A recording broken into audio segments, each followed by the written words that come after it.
If yogi wants to dwell, penetrating the state of calm, nirvana, and who are skilled in his or her good, should practice 3 kinds of training. He or she should be able, upright, very upright, obedient, gentle, and not conceited. He or she should be contented, easy to take care of, have few possessions, have few activities, have light living, and keeping his or her senses in control. Santindriya,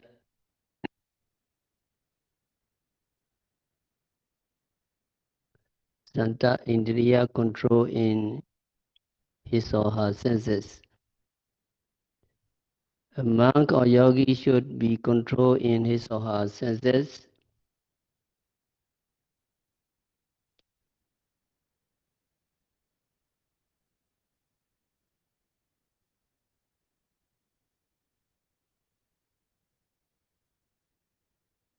It is a good quality for a monk to have to be controlled in the eyes, control in the ears, and so on. Control in the eyes means that a monk or meditator should take care not to acquire unwholesome through the eye sensitivity. Whenever a monk or a yogi sees an object, he or she must train himself or herself not to get unwholesome. If we are not mindful, if we not control our senses, akusala or mental defilements will come in.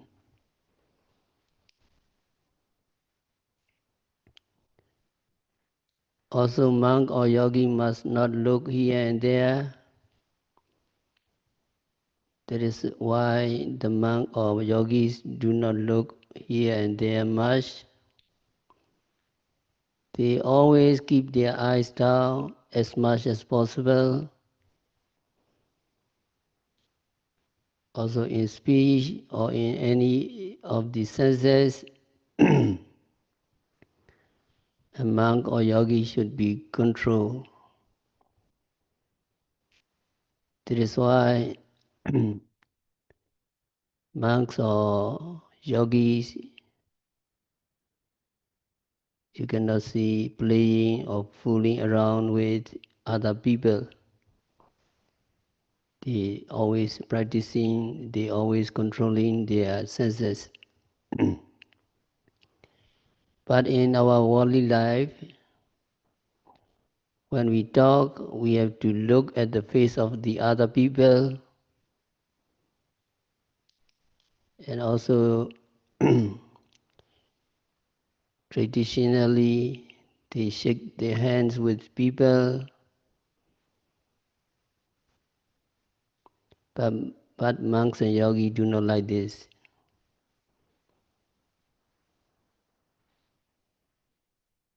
When monks or yogis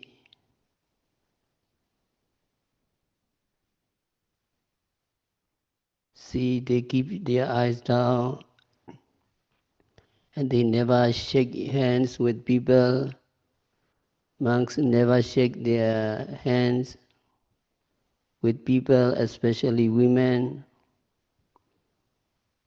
Monks should be controlled in the senses. Their eyes should be controlled, their ears should be controlled, their nose should be controlled. Everything should be controlled. In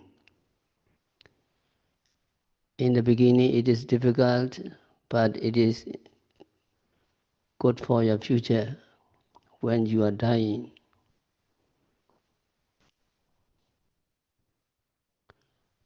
Nipako, a monk or yogi should be prudent and wise.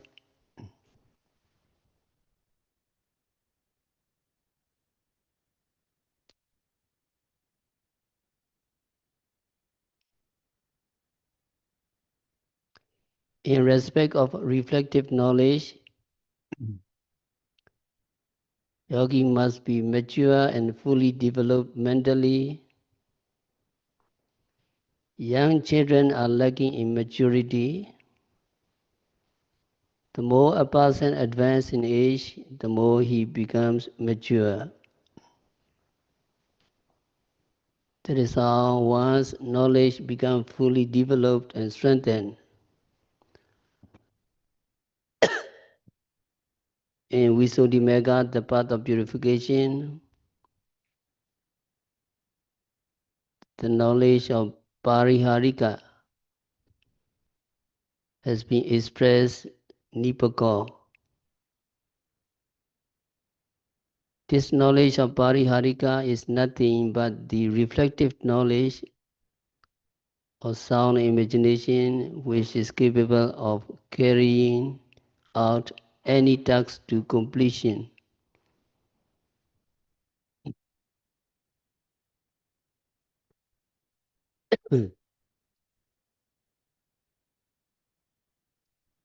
These are the knowledge which reflect with full consciousness whether what one is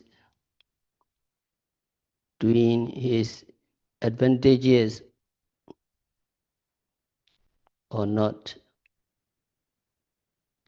This knowledge is extremely useful in matters relating to both worldly and spiritual. It is a kind of knowledge which should be accomplished. In the commentary, which serves as an introduction to Metta Sutta, this knowledge has been distinguishingly shown as, number one, the knowledge that protects the preservation of sila, morality. Number two, the knowledge that protects the knowledge which is capable of managing or which take care of the ropes. Number three, the knowledge which fully understands the 7 kinds of sapaya, known as to what is suitable or profitable or advantageous.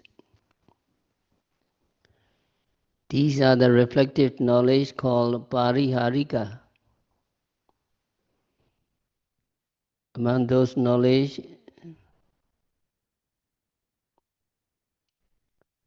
the one which knows how to manage things relating to ropes, etc., does not seem to be urgently required in the matter of developing metta bhavana. However,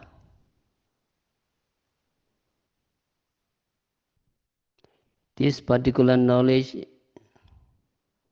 becomes essential when you practice meditation for a considerable length of time. There are 7 sapaya or desirable things. Number 1, suitable accommodation which is profitable to one who is devoting to meditation.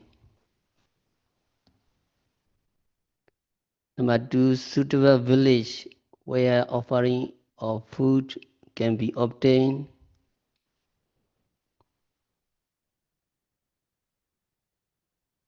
Number 3, suitable or appropriate speech. Number 4, suitable teacher or companion. Number 5, suitable food. Number 6, suitable weather. Number 7, suitable purchase or deportment.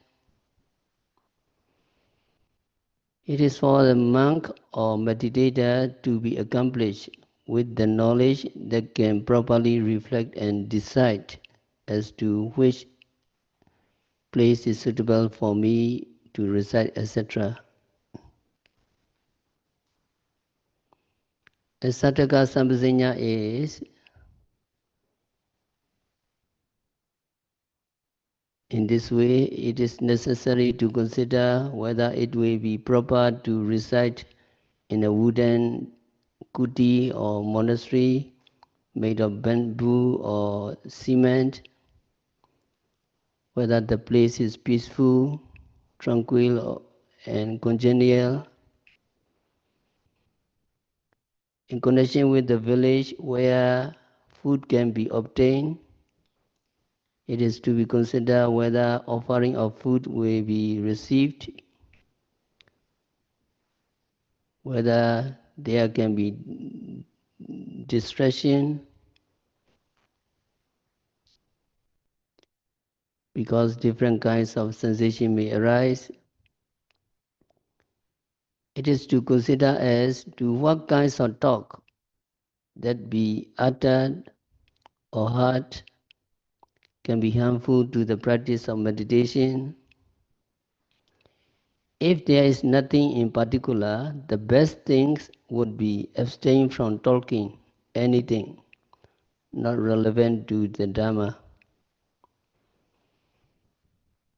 As regards individual, it is reflect whether there is any progress or lack of progress relating to Dhamma by relying upon such and such a teacher or other person with whom he has to deal. With reference to food, it is to consider what kinds of food will be agreeable and beneficial for yogi to depend upon from the point of view of health and of the Dhamma. So yogi should also reflect as to what kinds of postures will be best suited to make progressive steps in the practice of meditation. Sometimes you need more energy, more virya, so standing and walking is suitable. Sometimes you need more concentration, so sitting posture is suitable. Postures you need to choose. That is why how mature reflected knowledge should take place, whether it will be profitable or not, in connection with the selection of suitable monastery. And in this regard, Master Sayadaw have aphorism, reflection made as to whether it is profitable and agreeable or not is Sattaka Sambhasinya.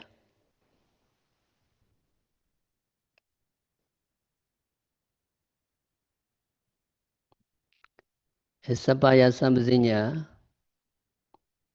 although advantages may be obtained, it needs consideration whether it would be proper or not.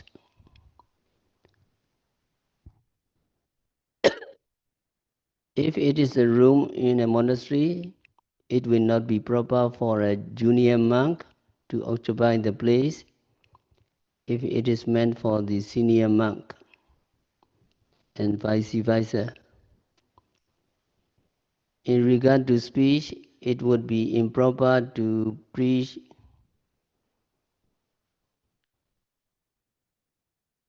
to those who are busy, even if the preaching on Dhamma will be of benefit to them. Monks should consider if it is proper or not to preach the talk on death on an auspicious occasion. The monk should consider. That is Sappaya Sambhasinya. And Master Sayadaw have this aphorism, reflection whether it is proper or not is Sappaya Sambhasinya.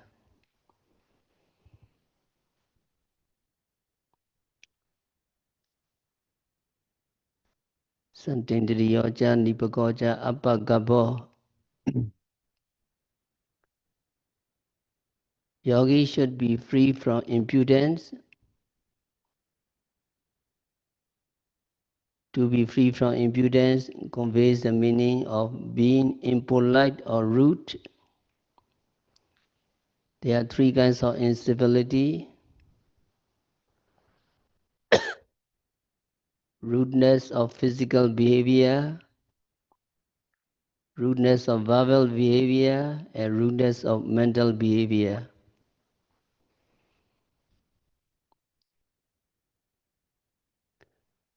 Rudeness of physical behavior manifests itself under 8 conditions. Of the 8, what is generally found at the present time needs elaboration, whether in the midst of an audience of members of the Sangha or amidst the public. To take a sitting posture with knees up or with the thigh widely extended is a clear evidence of rude bodily behavior, rather unrefined manners. Sometimes postures may be taken with either one knee up or both the knees up with the hands folded across the knees. Such sitting postures also indicate rudeness of physical behavior.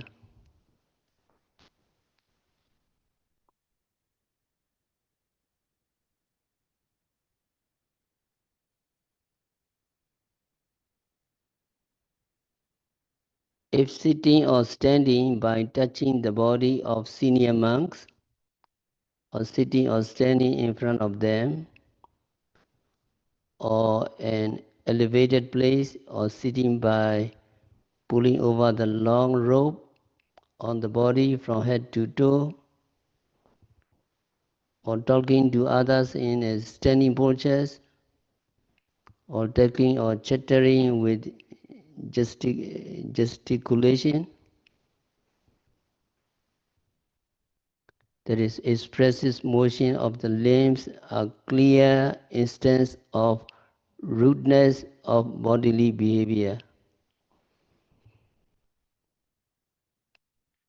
If monk squeeze himself in a congested place where young monks are sitting, or if one occupies the seats meant for senior monks, or if one overtakes the senior monk while walking, etc., is obviously rude and uncultured. So monk should avoid all such impolite physical behaviors and mannerism.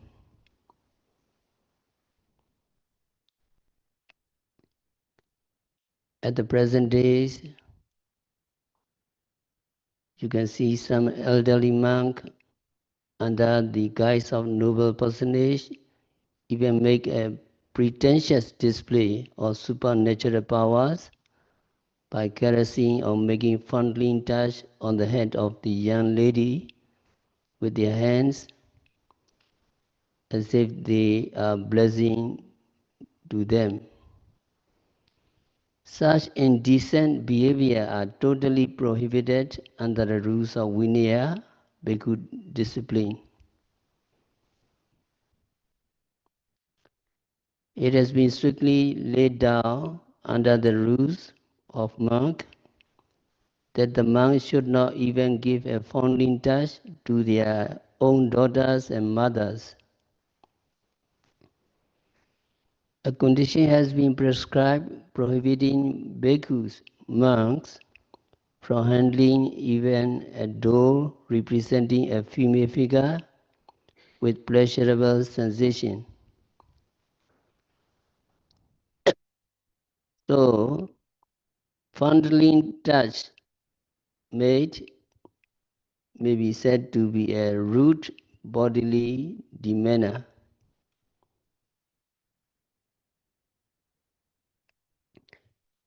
Another thing is that while members of the Sanghas and Yogis taking meals, breakfast and lunch, or when taking meals together with others, emitting nasal secretion or ejecting phlegm by coughing loudly or spitting are regarded as unrefined manners, in as much as these are despicable.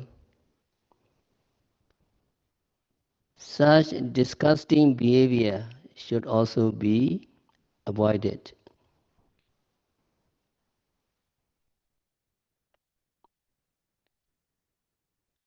Relating to rudeness of verbal behavior, there are 4 conditions in the midst of an assembly of members of the Sangha or of people or in the presence of Mahatera senior monks.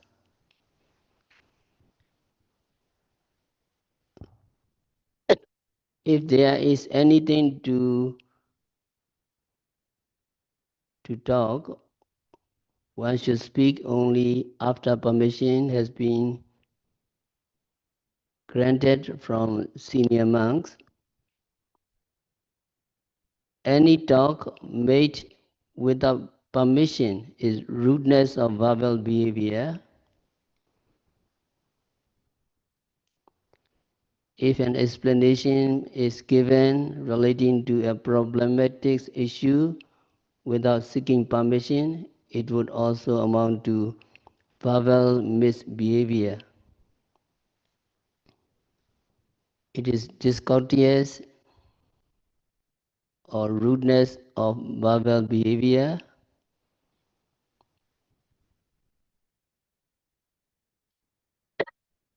in the midst of the audience of members of the Sangha or in the presence of senior monks. And also asking benefactors as to whether there is something to eat.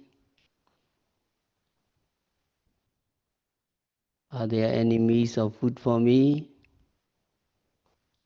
It is ready to be offered to me when monks visiting the homes of the benefactors. Monks should refrain themselves from behaving in the like manner, which in fact is in contravention of the rules of conduct of the monks.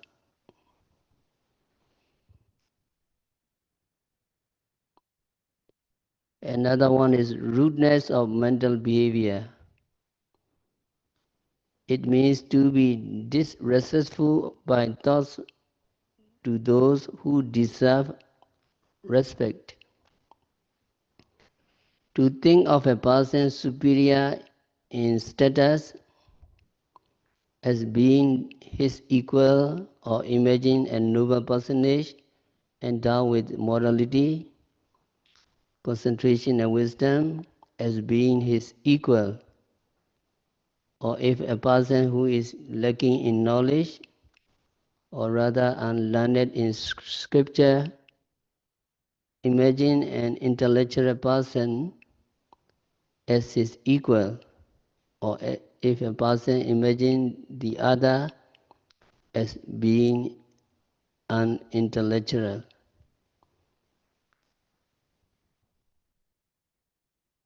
If a person who does not meditate imagines a well-accomplished meditator as his equal, are instance of rudeness of mental behavior. So monks and yogis should totally be free from all physical, verbal and mental misbehavior.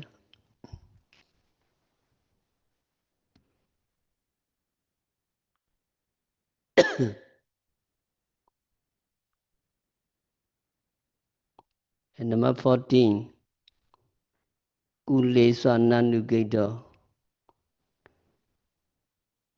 Kulesu. Among relatives, the meanings of kula is given as relatives, as translated ordinarily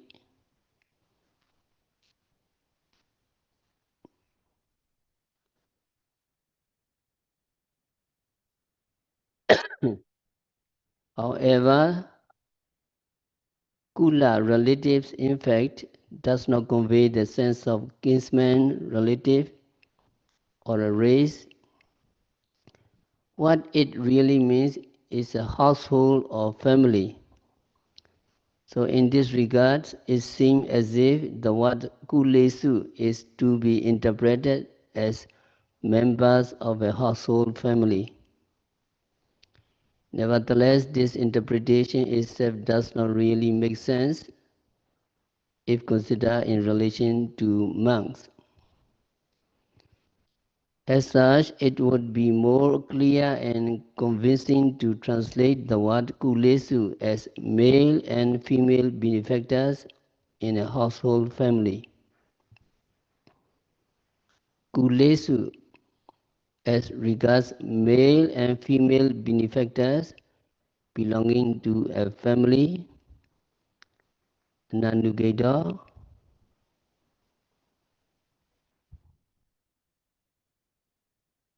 The desirable attachment is also to be corridor.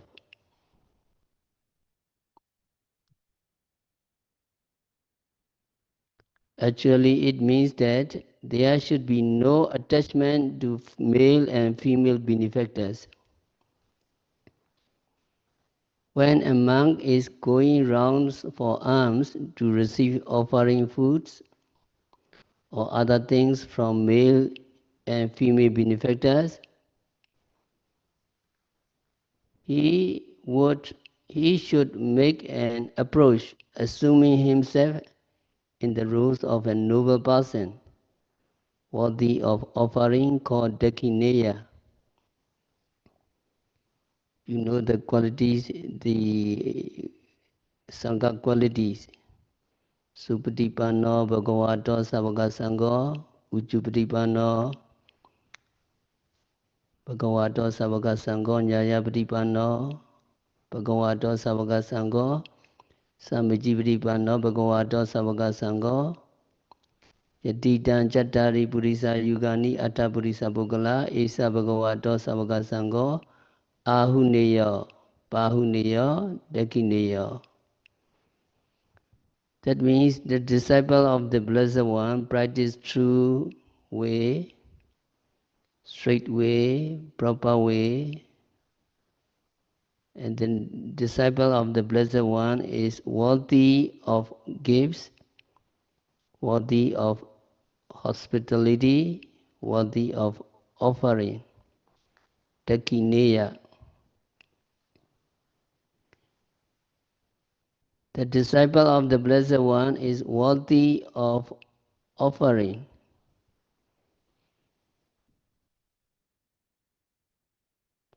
The benefactor should also donate,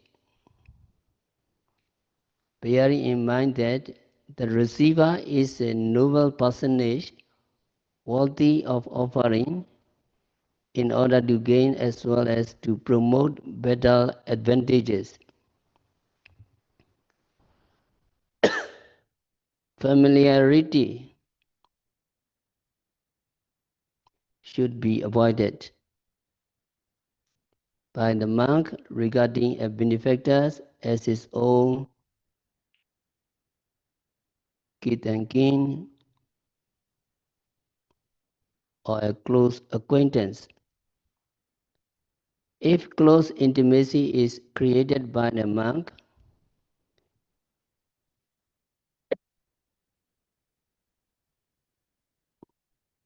it amounts to taking possession of,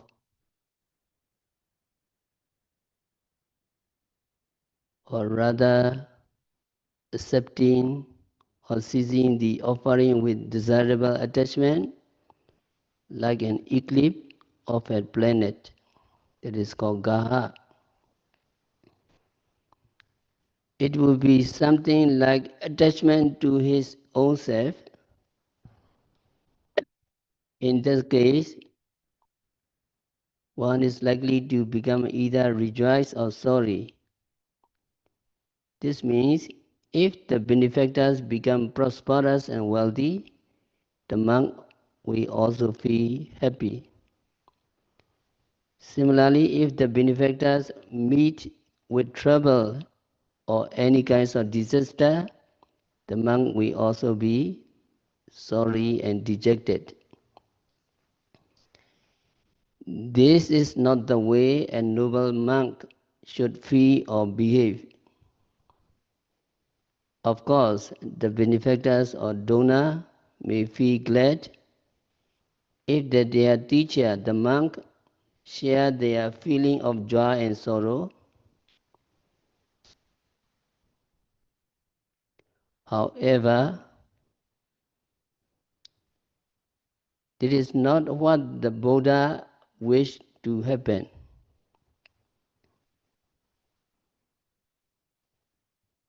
Buddha wish is to see the monk fully accomplished with sila, samadhi and panya, and to preach the Dhamma to his benefactors to gain the noble virtue of kusala, wholesome deeds.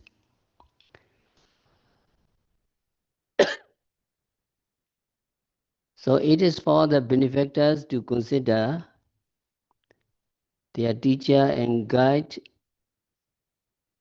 as a plot of land which is to be cultivated for the germination of the seeds of wholesome, and to make offering to him and revere him. For the purpose of cultivating a land, it is really important that the plot of land, a field, should be fertile. In the same way, it is essential for the monk who is receiving the offering to have good fertilizers such as morality, concentration, and wisdom.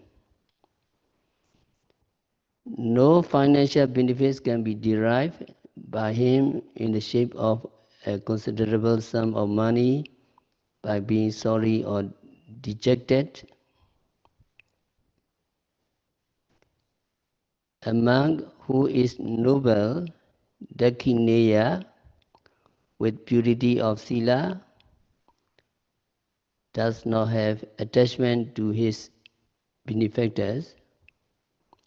He should not expect anything. On the part of the benefactors for having generously donated to such a noble monk, accomplished with the admirable attributes of holy personage, he is sure to derive kusala, meritorious deeds, worth millions and millions of money if considered in terms of money.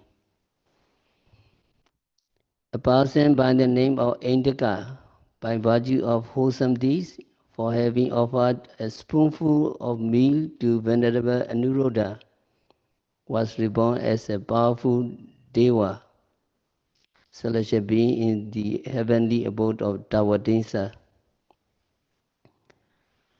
Considering this fact, it is quite obvious that it is really noble to donate with the virtuous inclination of mind on the golden attributes of sila, samadhi, panya of the recipient monk. On the contrary, if the benefactors revere and make offering of gifts to a monk, treating him as a close associate, expecting worldly advantages such as wealth and prosperity,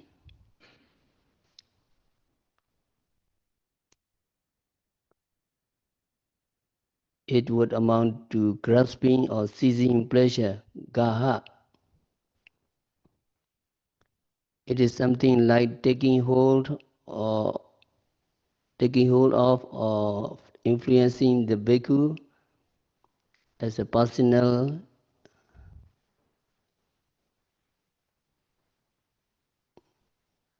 associate. The commentary has said that if there is dishonest relationship between both the monk and the benefactors, it would tantamount to gaha gaha. Both the monk and the benefactors are considered to be making a grasping. The one sees the other, while the other also sees in response.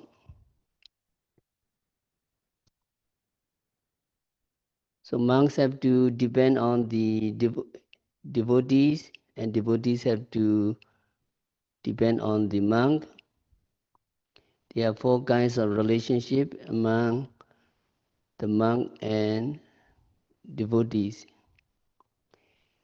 Number one is gaha gaha. Number two, mota gaha. Number three,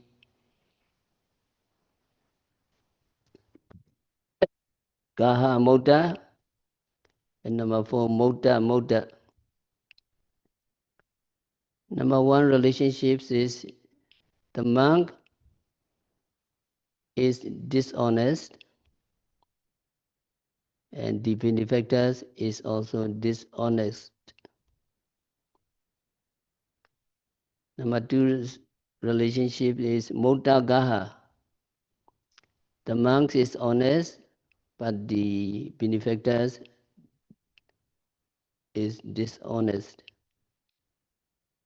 Number three, gaha mota. The monk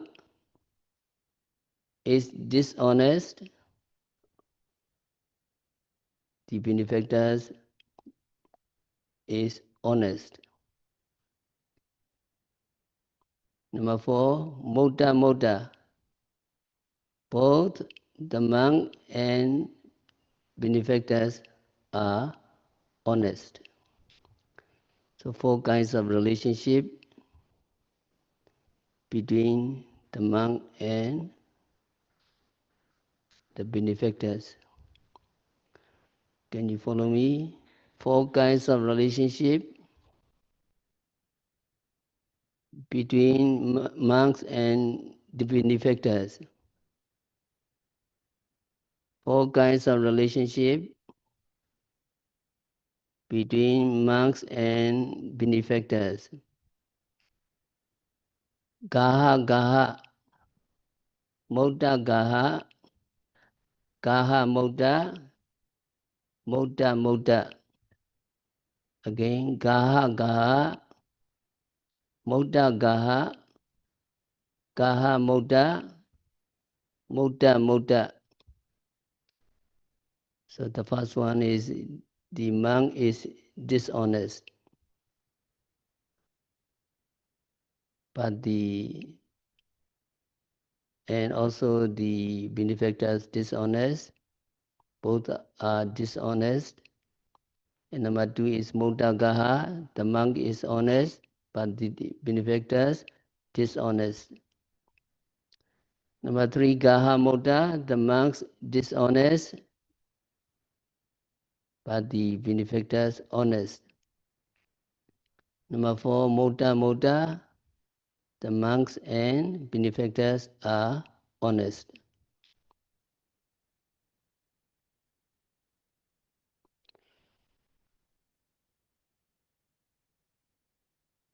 If the benefactors are dishonest, despite the fact that the monk is dealing with the benefactors in the capacity of a dakineya,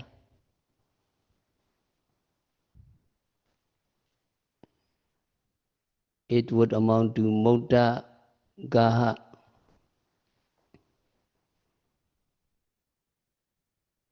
That means that benefactors make grasping, but the monk has escaped on his part. The effect would be quite the reverse if the monk were dishonest. The sort of things is fairly widespread, mostly the monk dishonest. If both parties, monks and devotees, monks and benefactors are dealing with one another honestly, it is mutta. Then both are said to have escaped, or rather being released from eclipse. Such kinds of relationship is indeed very essential.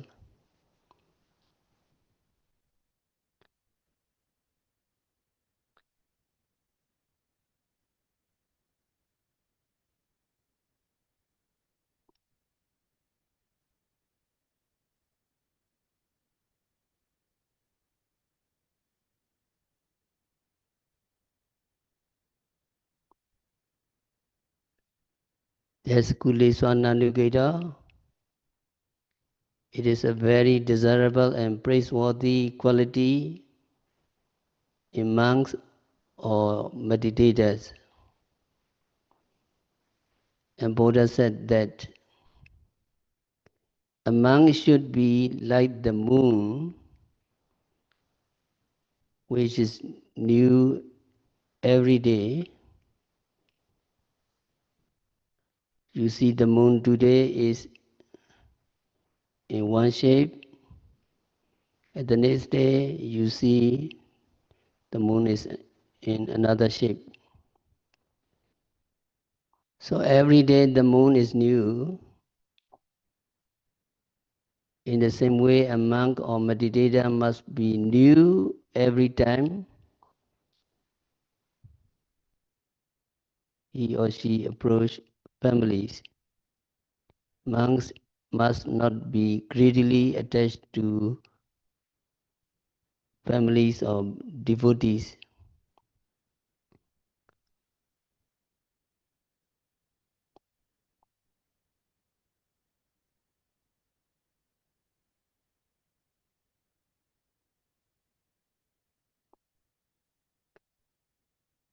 So that is the Buddha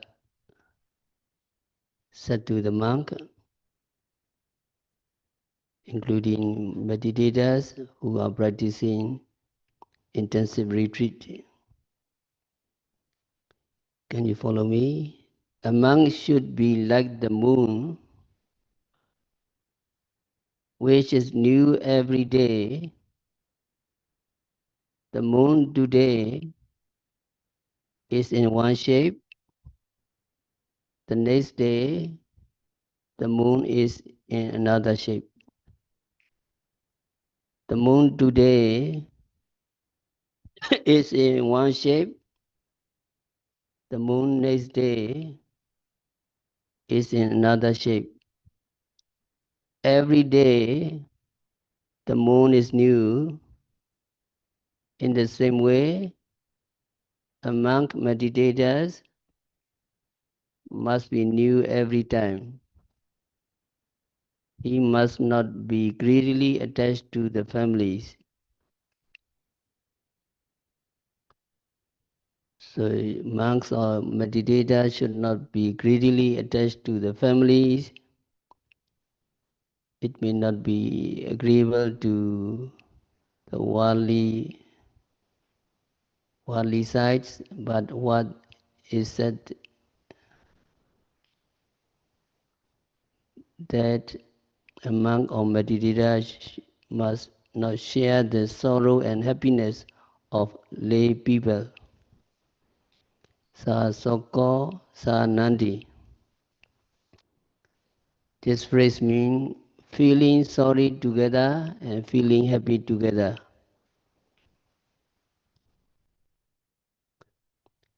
A monk or meditators must be detached from the family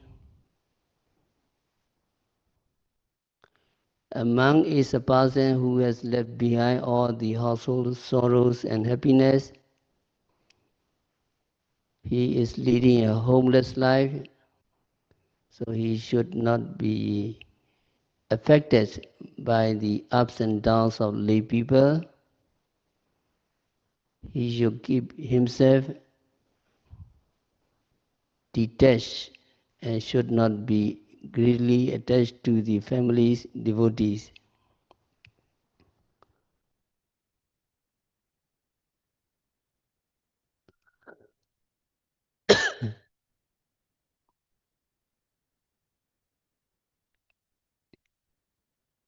And then the last fundamental rules of conduct is Nacha Kota Majare Kenji, Ena Vinyupare Upavadeyo.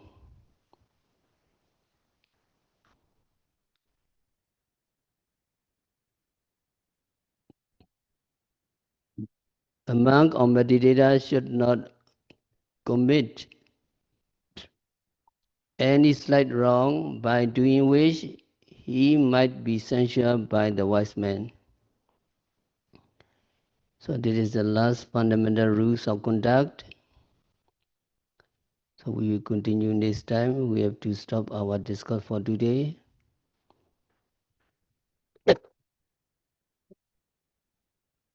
By practicing vipassana meditation, by observing every phenomena occurring at the six senses, by noting rising, falling, sitting, touching, seeing, hearing, smelling, tasting, continuously and meticulously, by developing Metta Bhavana, may all yogis be liberated from all suffering. May all yogis realize the real peace in the very near future.